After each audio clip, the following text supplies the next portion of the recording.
다음은 흥푸가 발표를 해주신다고 하니까 화면 공유해 주십시오. 네,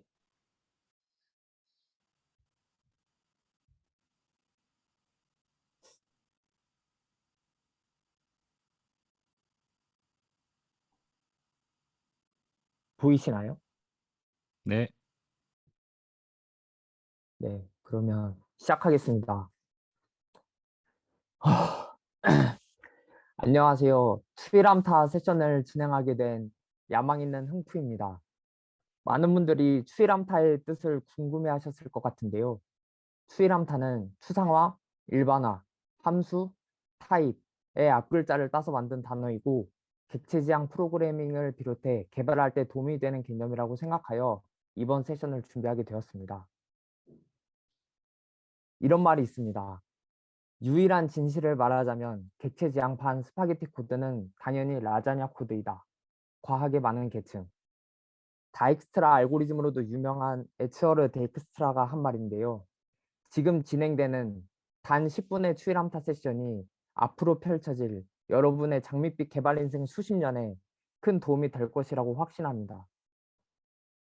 참고로 라자냐는 이렇게 생겼습니다. 진행 순서는 추상화, 일반화, 함수, 타입, 거기에 더해 책임과 역할 순으로 진행됩니다. 먼저 추상화에 대해 알아보겠습니다. 참고로 왼쪽의 작품은 바실리 칸딘스키의 원속의 원이라는 작품입니다. 추상화란 중요한 특징을 추출해서 간단하게 표현하는 것인데요. 여기에 영국의 어느 거리 지도가 있습니다. 이 지도를 추상화하면 이렇게 됩니다. 왼쪽 사진에는 매우 많은 특징, 정보들이 담겨 있습니다. 예를 들어 건물의 색, 도로의 색, 자세한 건물의 형태 등. 하지만 그 많은 정보들 중 중요한 정보만을 추출하여 추상화를 하면 오른쪽 이미지처럼 표현할 수 있습니다. 그렇다면 추상화를 왜 하는 것일까요? 그것은 중요한 것을 강조하고 강조하면 더 받아들이기 쉬워지고 그것이 합리적이기 때문입니다. 이것은 영국의 초기 지하철 노선도입니다. 초기에는 지하철의 지도의 지하철역 위치를 그대로 옮겨서 만들었었는데 보기가 불편하다는 민원이 많이 들어와 다음과 같이 개선했다고 합니다. 확실히 보기가 편해졌죠? 그렇습니다. 여기에서도 추상화가 사용되었는데요. 역들 사이의 관계가 중요하기 때문에 관계를 추상화해서 더 받아들이기 쉽게 개선했습니다. 그렇다면 추상화를 코드에 어떻게 적용해 볼 수 있을까요? 여기에 카드가 있습니다. 카드에는 보시는 것처럼 다양한 특성이 존재하는데요. 저는 카드 게임을 만들어 볼 것이기 때문에 카드 게임에서 중요한 특성인 숫자와 문양을 추상화해 보겠습니다. 이것을 코드로 나타내면 이렇게 표현할 수 있습니다. 다음은 일반화에 대해 알아보겠습니다.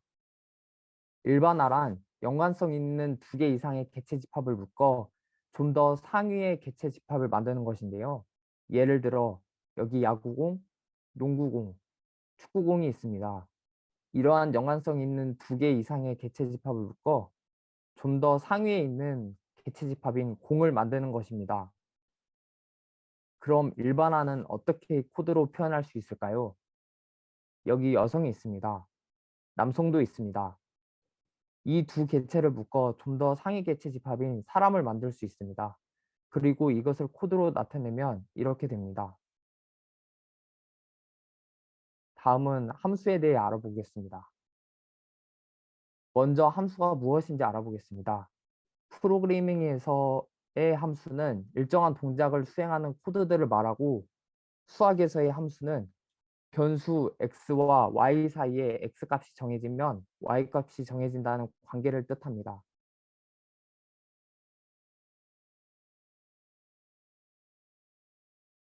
프로그래밍의 함수와 수학의 함수의 같은 점을 알아보겠습니다. x를 펑션 f에 인풋하면 fx가 아웃풋된다는 메커니즘이 같은 점입니다. 이제 다른 점을 알아보겠습니다. 프로그래밍의 함수는 내적으로 그 입력값을 어떻게 다루는지 보는 반면 수학의 함수는 순수하게 입력값과 출력값만을 보는 점이 다릅니다. 또 다른 점은 수학의 함수는 정의역, 공역이 모든 집합을 허용하지만 프로그래밍의 함수는 알고리즘적인 집합만 다룰 수 있는 컴퓨터 자료 구조의 한계로 인해 이산적인 집합만 허용한다는 점입니다. 또 다른 점은 수학 함수의 경우 왼쪽, 오른쪽 둘 다 허용하지 않지만 프로그래밍 함수의 경우 오른쪽은 허용한다는 점입니다. 그 이유는 사이드 이펙트 연출이 가능한 변수가 존재할 수 있기 때문인데요. 예를 들어 난수가 있습니다. 참고로 사이드 이펙트 없이 같은 입력에 대해서 항상 같은 결과를 되돌려주는 함수를 순수 함수라고 합니다. 함수형 프로그래밍을 할 때 중요한 개념이죠. 다음은 타입에 대해 알아보겠습니다. 타입은 프로그래머가 의도한 프로그램의 올바른 동작을 인코딩한 것입니다. 예를 들어 자판기 프로그램을 만든다고 해봅시다. 자판기는 돈을 가지고 있을 수 있을 것입니다. 그래서 자판기의 프로퍼티로 머니를 지정하는데 이때 머니의 타입을 원시 타입인 정수형 인트로 지정할 수도 있지만 머니 타입을 만들어서 머니 프로퍼티의 타입을 머니로 지정할 수도 있을 겁니다.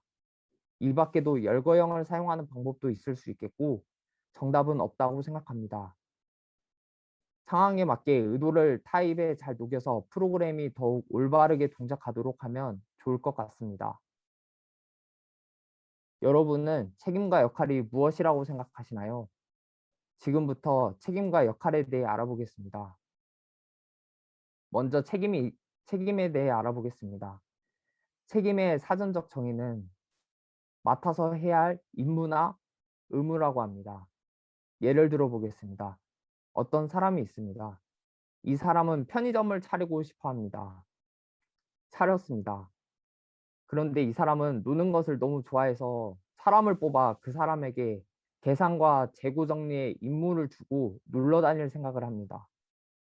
그래서 사람을 뽑아서 이 사람에게 계산과 재고 정리의 임무를 주게 됩니다.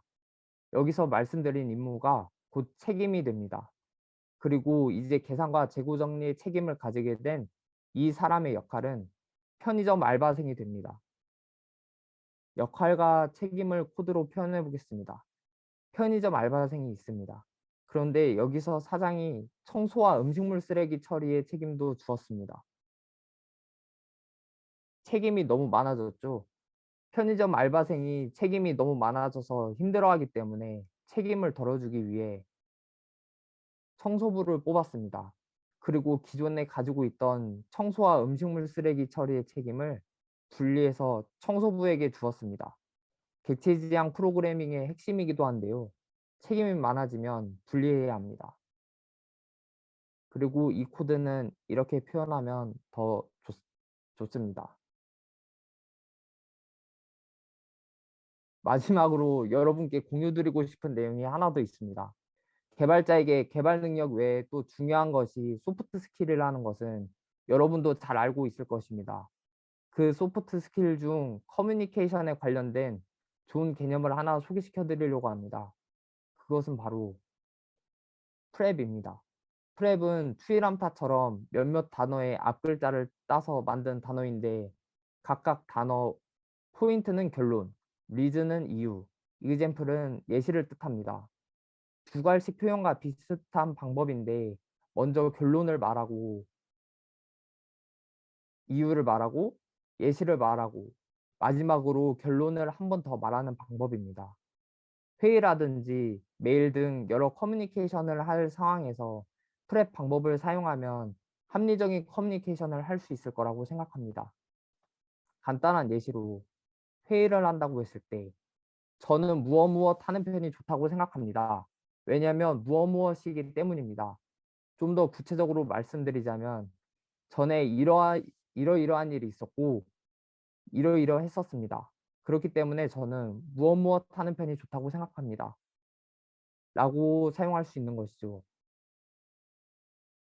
이미 여러분들이 커뮤니케이션을 잘하고 계실 거라고 생각하지만 프랩 방법을 사용하기 적절한 상황이 생기면 사용해 보시길 적극 권장합니다.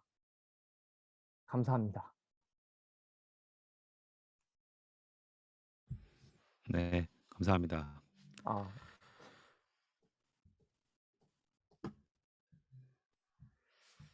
갑자기 흥푸가 수업 듣던 생각이 갑자기 나네요. 네. 네.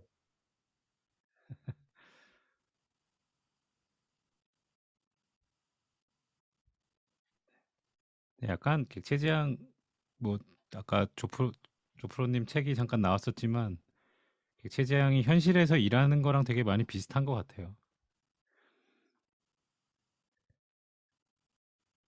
네, 맞아요.